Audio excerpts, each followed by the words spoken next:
Welcome everyone to our Leadership Forum virtual series presented by AT&T. I'm Roz Dawson Thompson, CEO of Texas Women's Foundation, and it is my great pleasure to welcome you to being with us this morning.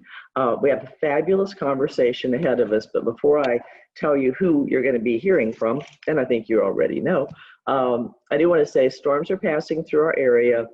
And so if we have any internet issues or any technical difficulties, just hang in there. We'll come back on, but it's just the nature of the beast.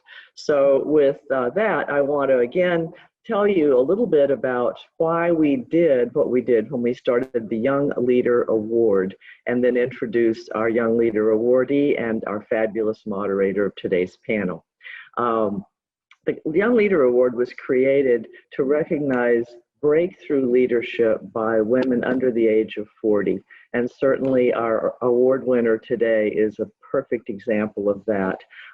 We will have a fabulous conversation with Young Leader Award winner, DISD trustee Karla Garcia, with none other than the entrepreneur extraordinaire and my friend Nina Vaca.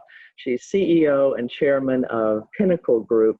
She is also a former MARA Women Helping Women Award winner herself, much deserved. She is a member of our Economic Leadership Council, which is a C-suite group of women driving for inclusion and equity in the workspace.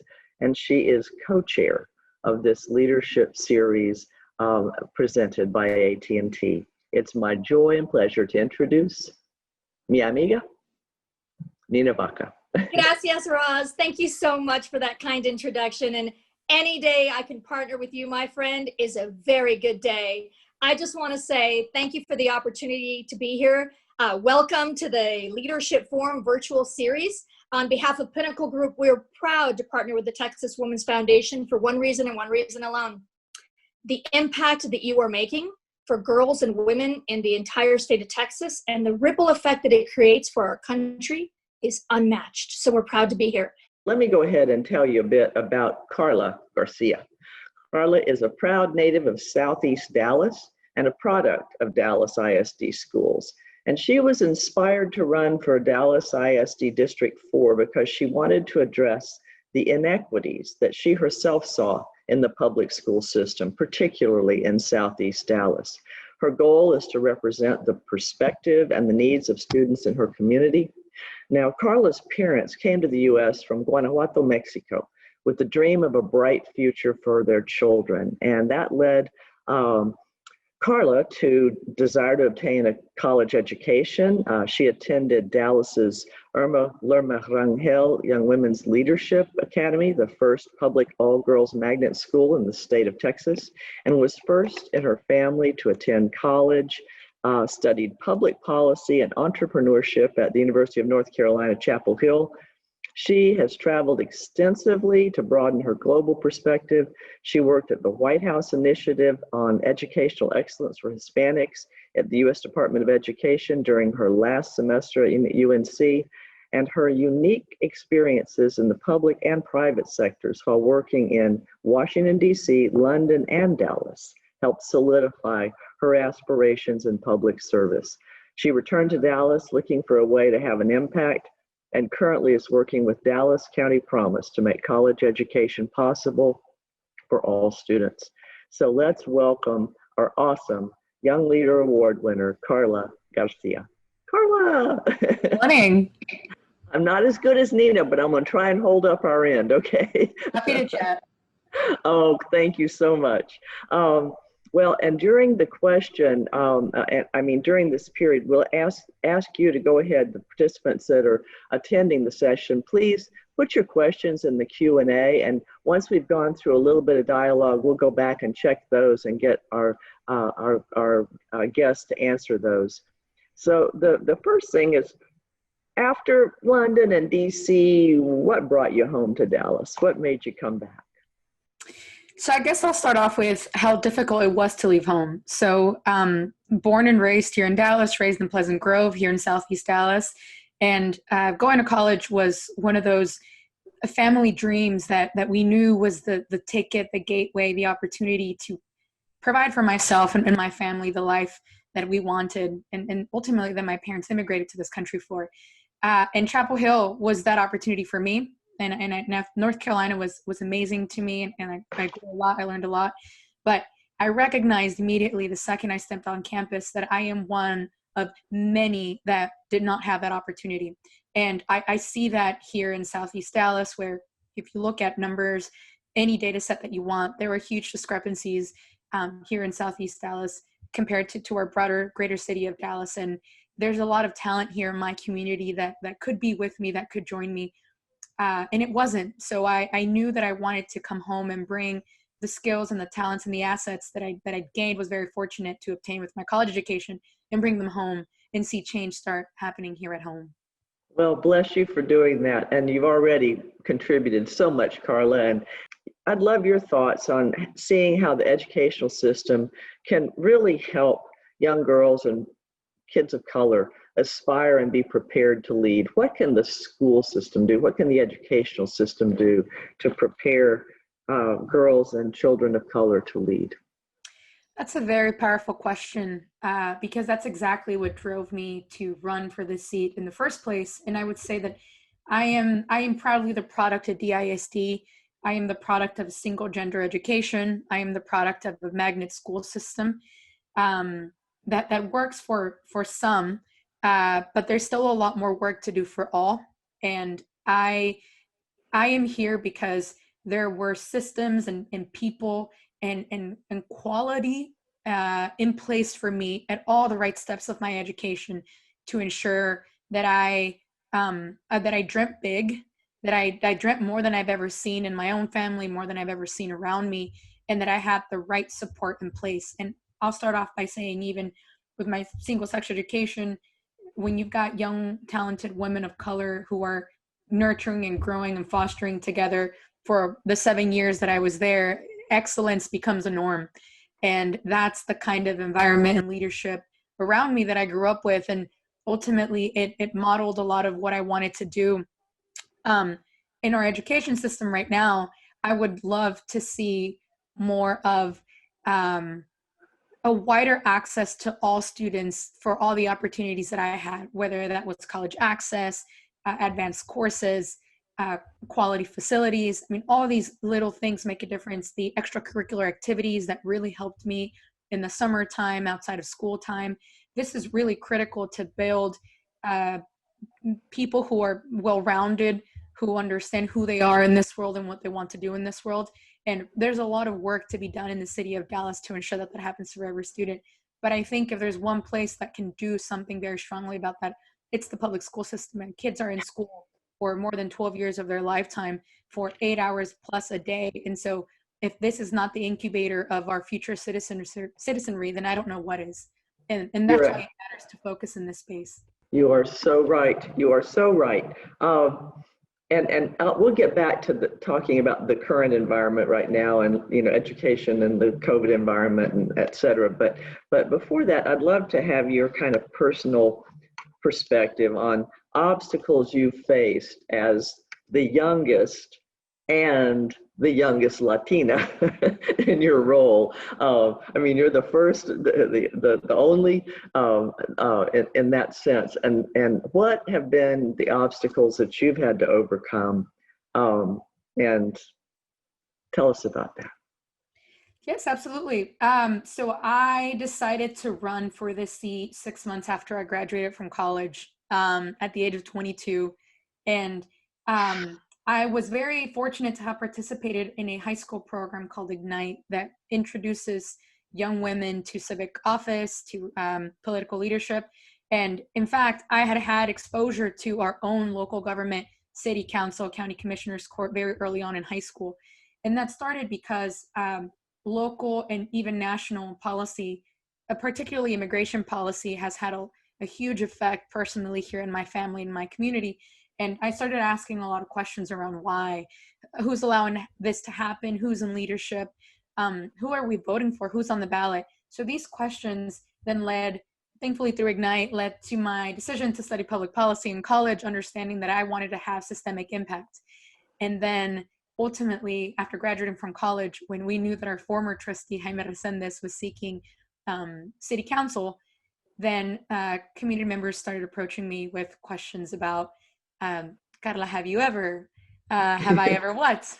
Have you ever considered yourself stepping up into a role like this? And of course, when you're 22, fresh out of college, and not having had prior experience like this, it felt like a very overwhelming challenge in and of itself. And ultimately, I decided that because of everything that I am, this was the right thing to do. So yes, I am young. Yes, would be and became the first Latina.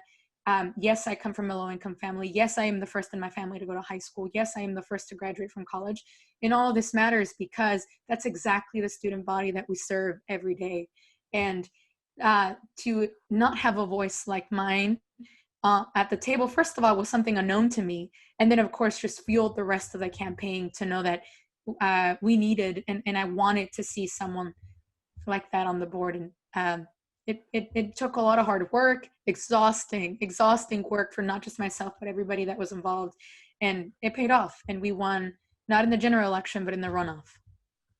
I love it. It's a fabulous story and such fabulous impact. In the women's movement, there's so much of a conversation, and in the movement around racial equity, that if you can't see it, you cannot be it. And certainly, you're modeling as a woman of color, the first Latina, the youngest. You're modeling opportunity and possibility in a brilliant way, Karla. And I'm inspired, and I know a lot of folks are inspired. And if I could elaborate Please. on that point too, what's so important about that point, that recognition is that the future of the state of Texas, the future of this country, the future of our local community looks and is me. And that's important to me mostly because, like I said, there's a lot of work to do in closing gaps, and the collective well-being of our students, especially the most vulnerable students, is going to have immense impact to the future and the prosperity of not just the city of Dallas, the state of Texas, but the country as a whole. Absolutely. We could not agree more. Everything that our research points to says exactly that. And we know that our future is dependent upon empowering and enabling all of the, as you say, the young people who look like you. I can't tell you how excited I was and am about your words, Karla. They're so inspirational. I know that growing up in the zip code that you did is really what shaped you. And as we go further in the conversation, you've worked at the White House for initiatives for Hispanics and excellence. Please tell me, you've also worked for the Department of Secretary. Tell me what's next for you. Whew, that's a fantastic question. I love what I do. I'm very passionate about this work. Education to me is an issue of social justice. It's an issue of righting wrongs. And I'm focused on what I'm doing here for Dallas on the board. And it started out by the community asking me if this was that they wanted me to consider this and to step up into this role. And I think if the same were to happen and in the space outside of education, I would be happy to consider it. Of course, we know that education is not a single-handed issue. Everything around the daily life of a student, from immigration policy to city policy to workforce, I mean, this all impacts the quality of education that we can provide to every student and the quality of education that a student receives. So I would be happy to consider how we can just make a more prosperous, equitable society for all of us. I just love it. I love it. So let's take us back. So I suspect, and I'll say right here, right now, that you have a bright future, not only in the state, but nationally, and your impact is going to be felt for years to come. So let me take you back to Texas a little bit, because a lot of our viewers, as you know, the state of Texas, particularly in Dallas, I don't have to tell you about the social unrest that's happening in our city and in our country right now. DISD just passed a resolution, if I'm not mistaken, for perhaps the African-American community. Can you tell us a little bit about that resolution and what that means for our city? Absolutely. So it's incumbent upon us to recognize the work that we need to do to again, not just ensure that our students are best positioned for a brighter future, but that us collectively as society. And that was made, our resolution was driven by the work of my African American colleagues on the board, in leadership with our board president, Justin Henry. And it really is, it's stated, but it becomes action on our end, to focus on not just the current, but the historical inequities and injustices that have occurred that led to where we are today. And when we recognize them and we are able to address them, I think we're better able to heal from them and to work on them. And as the board collectively, unanimously, we have said in DISD, we are going to focus our attention on our African American students who, again, looking at not just the data, but their anecdotal experiences, we're lacking.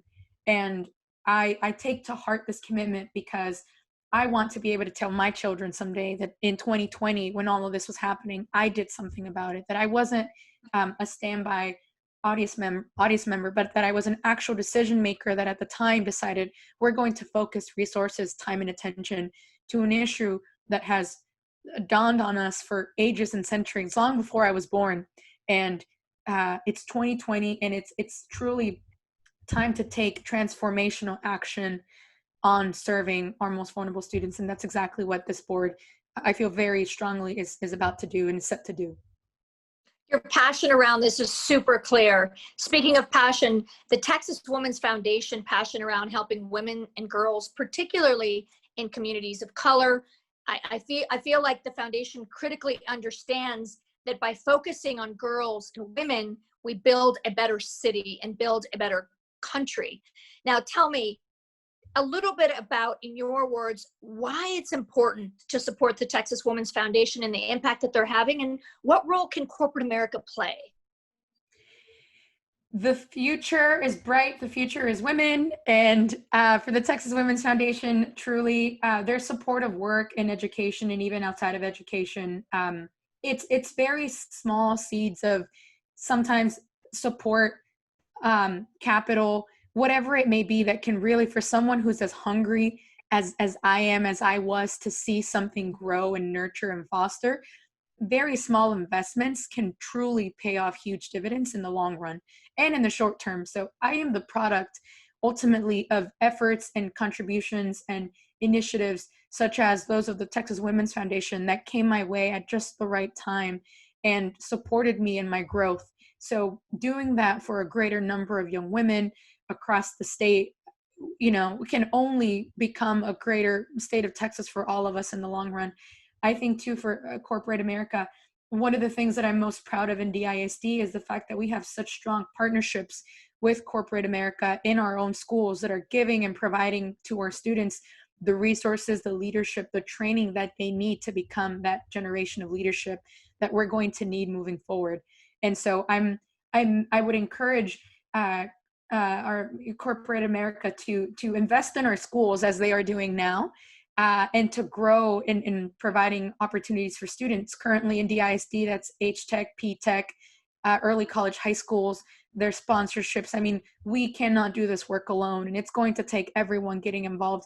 The saying usually is, it takes a village to raise a child, but it also takes a village to have a loud one to slip through the cracks.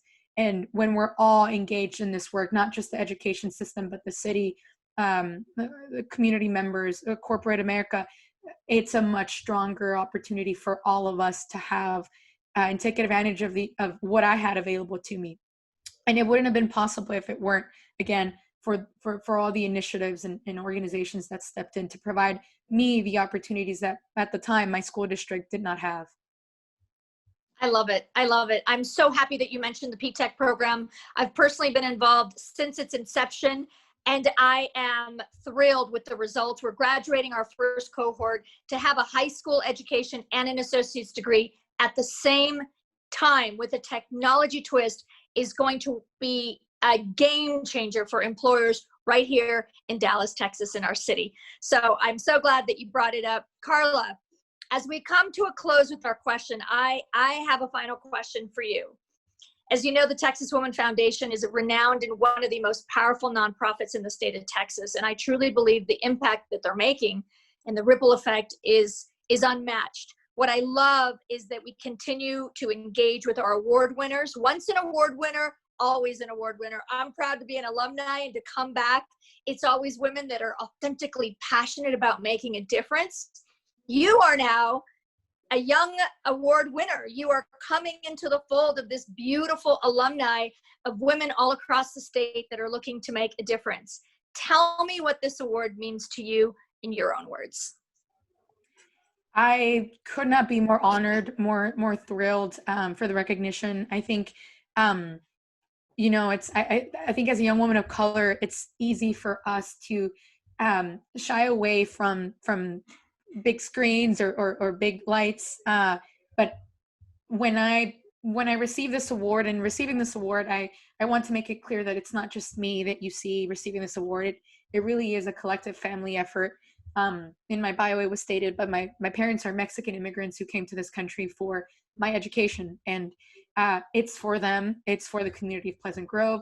It's for the city of Dallas. And I think it truly is for the hungry dreams and untapped potential that we still have in communities like mine here in Pleasant Grove. So I receive it with the extension of this is for all of us. And thank you. I couldn't be more humbled by it.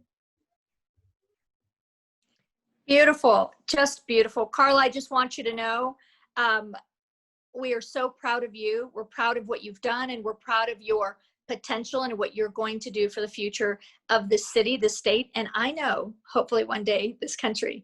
And so as we close today, I want to give our audience an opportunity to ask you their own questions, but you are a perfect living, breathing example of see it, be it.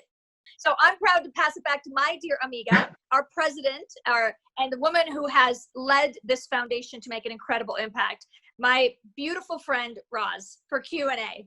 Thank you, my love.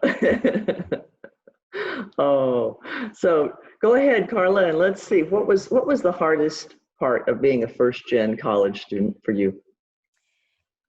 I would say the culture shock is something that first generation college students will always bring up, but I grew up in Pleasant Grove, Southeast Dallas, Texas, a community predominantly Black and brown, and then moved over 1,500 miles to Chapel Hill, North Carolina, which demographically does not look like me.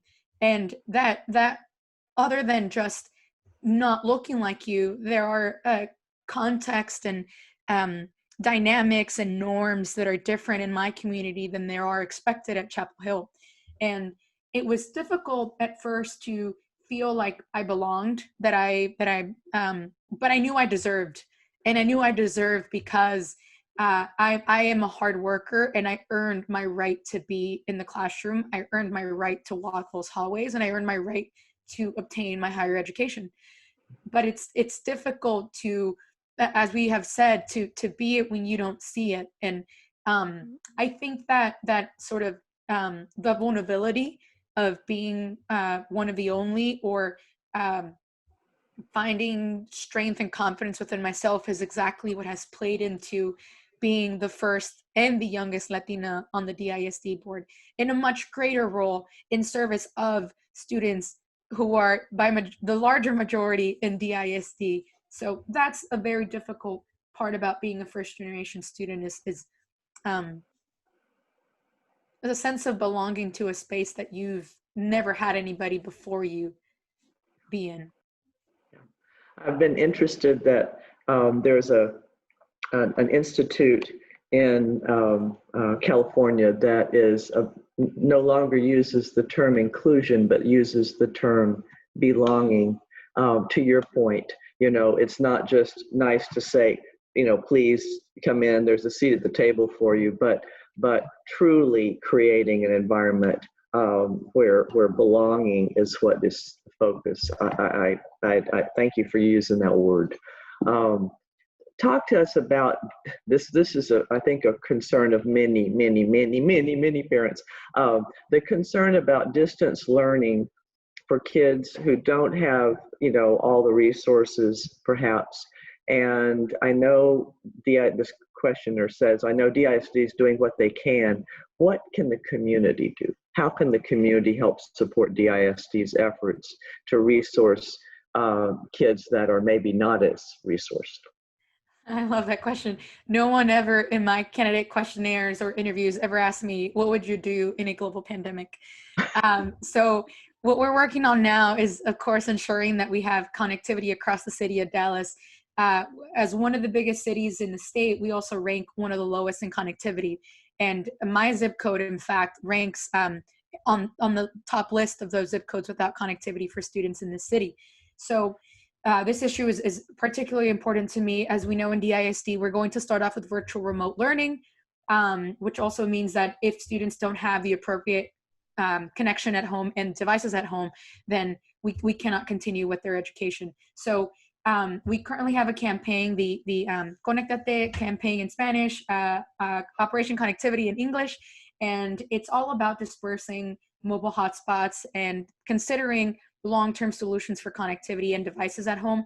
The community has really stepped in, and organizations have stepped in by donating funds to make sure that we can provide these resources in the first place. Second, helping us distribute this. This is a massive effort. We have over 75,000 students in Dallas County that don't have connectivity at home, and it takes a lot of people to ensure that we're safe socially distancing, that we're meeting parents where they need us, and that we're mobilizing in a sound logistical way. So community, I would encourage, we have the Dallas Education Foundation in DISD. Okay, I was going to ask you to, yeah.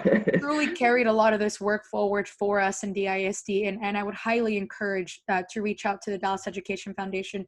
There is a website with more information, but our priority right now, before school starts, actually just next week, is to ensure that every student has the resources they need to get started. That's a reasonable call to action. I think we should all take heed. The next question comes really to both of you, and it's who are your mentors? And I know, Nina, you have been a mentor to so many, but talk a little bit about who your mentors were and are, and then Karla, speak about yours. Mentors and sponsors are such an incredible part in our life. For me, I have been afforded such an incredible opportunity of people that have come before me and that have pulled me up. And that is exactly the reason why I nominated our dear friend, Karla Garcia, because I want to do the same thing. I want to pay it forward. I want to reach out and make sure that this foundation, the powerhouse of the foundation that it is also has Latinas and women of color very active. So I've been blessed to have more mentors and sponsors than I can count, beginning with my own family, my own grandmother and my own mother, but with senior executives at major corporations that are headquartered in Dallas, AT&T being one of my nearest and dearest. But I've been blessed to be mentored by so many women. Love it. Love it. Karla, what about you? Who, and I know maybe through Ignite or through other places in the community, where did you find your mentors and most influential mentors? I love conversations around mentors because mentors were precisely that people like Nina who saw something in me more than I recognized at the time, and also demanded of me a lot more than they knew I could give that I wasn't sure I could. So mentorship to me can be very informal.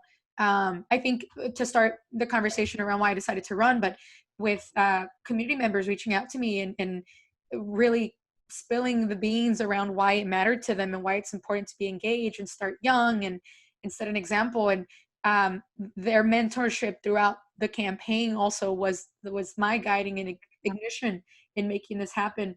My educators at Irma Rangel were, again, excellent quality leaders who modeled day in and day out what very strong women are and can do. And I knew I wanted to be able to have that sort of influence someday. In my workplace at Dallas County Promise, I'm very blessed to work with very talented individuals who are very passionate about this work. And so I consider myself to just be so extremely blessed that I have the support of other people at times when I don't have it in myself. And I want to be able to do the same thing for other young women, just like Nina had mentioned. And that's why I think being on the board and having another young woman say, you look like me, you speak like me, you act like me, you're from my zip code, you're from Pleasant Grove, that matters so much more to me than anything else on my bio. And I'm proud to be here, and there's a lot of work to do, but there's a lot of influence that we have on young people, and this is such a critical time in our country right now to really reflect on who we are and who we want to be.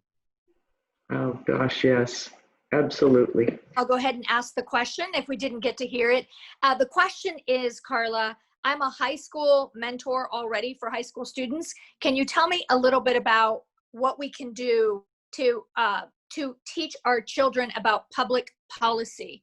I love what you said about getting experience in high school. Tell us a little bit more about that. Certainly.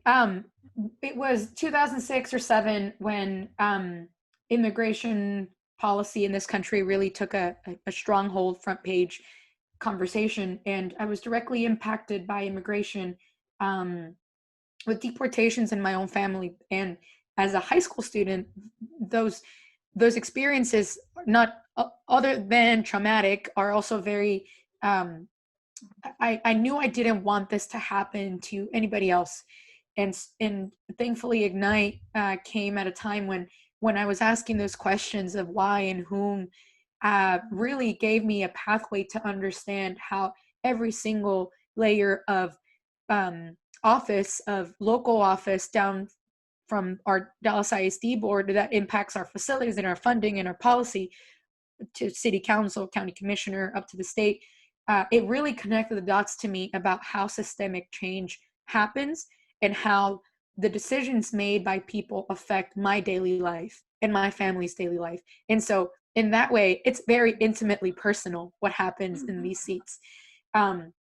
Ignite was able to do that for me, and I know there's other similar programs that can happen in high schools of students getting civically engaged and involved, but that really did it for me. And I think as a high school mentor, or anybody working currently with high school students, is high school students are not unaware of what's going on right now. They know what's going on. They know what they'd like to do about what's going on. And we have to be courageous and bold and stepping up and saying, we recognize, and this is what we're going to do about him. Ultimately, it was what am I going to do about what I see in front of me that became my guiding force to actually saying yes and to running for office and seeking elected office. So it really is time to encourage all of us to take bold steps, defining steps. And that's exactly what our board, what I am ready to do here in Dallas ISD. Excellent. I feel like what the big takeaway here, the big takeaway is get our students involved in leadership early. Show them the path, show them the way.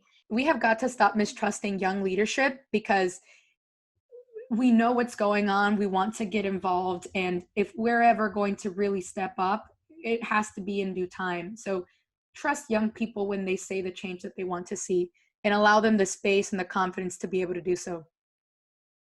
But show them the way, because there is a way, right? And that's, I think, the most powerful thing. Well, I've heard so much from you, but one of the most powerful thing is getting our students, men and women, right, involved early on and show them the way. When I look at my own personal experience, I ran for my first elected office at 17, and that gave me a thirst and desire for leadership. And so if we get them involved young in high school, show them the way, what public policy is, how it impacts our lives, that's the big takeaway for me. As we close out, I just want to thank you again, Karla. Any last closing remarks that we didn't ask that you may want the audience to know as we close out? I would just hope that when people see the things that I'm doing, that I've been able to do at my age or from where I come from, that it's not just limited to me. It would be possible of every single student if we invested, believed, and acted like they mattered, like someone did for me every day.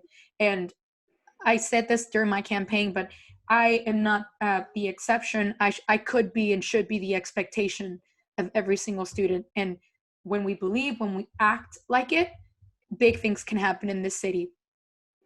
They sure can. So I'm going to introduce it back to our dear President, Dawson Thompson. Don't you love the way that sounds? Madam President, will you close us out?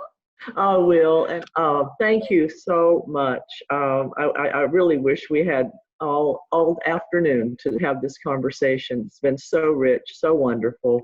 To you, Nina, as our co-chair of the Leadership Virtual Series, for your own leadership and wonderful support of the foundation. I could not be more grateful.